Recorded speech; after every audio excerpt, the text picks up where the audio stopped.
Prokuroria e posaçme kundër korrupsionit dhe krimit të organizuar kërkoi në total 18 vjet e 6 muaj burg për Fatime Kryemadhin, Ema Çokun dhe Piero Xhixhon, tre nga të bashkëpandehurit në dosje ndaj Ilir Metës dhe Monika Kryemadhit, të cilët zgjodhen të gjykohen me procedurë të shkurtuar. Për Fatime Kryemadhin, nënën e ish deputetes Monika Kryemadhi, prokurori Sotir Klapi kërkoi shpalljen fajtore për veprën penale të pastrimit të parave dhe dënim me 7 vjet e 6 muaj burg. Për shkak të gjykimit të shkurtuar, dënimi ulet në 5 vjet heqje lirie.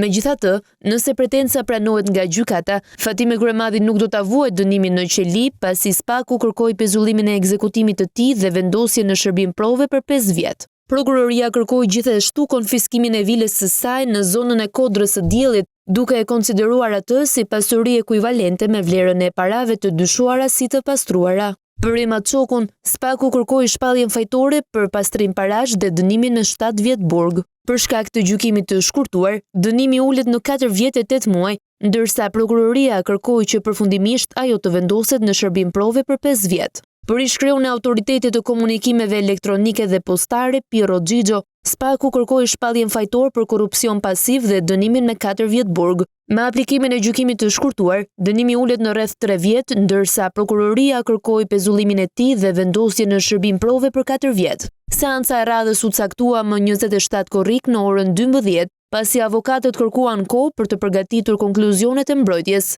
Gjykata e posaçme më herët rrëzoi kërkesën e Fatime Kryemadhit për t'u tërhequr nga gjykimi i shkurtuar dhe për ta bashkuar çështjen e saj me procesin ndaj Ilir Metës dhe Monika Kryemadhit. Ish-presidenti dhe ish-ligjvënësja kanë kundërshtuar akuzat e SPAK-ut për korrupsion pasiv, pastrim parash dhe mosdeklarim ose fshehje pasurie.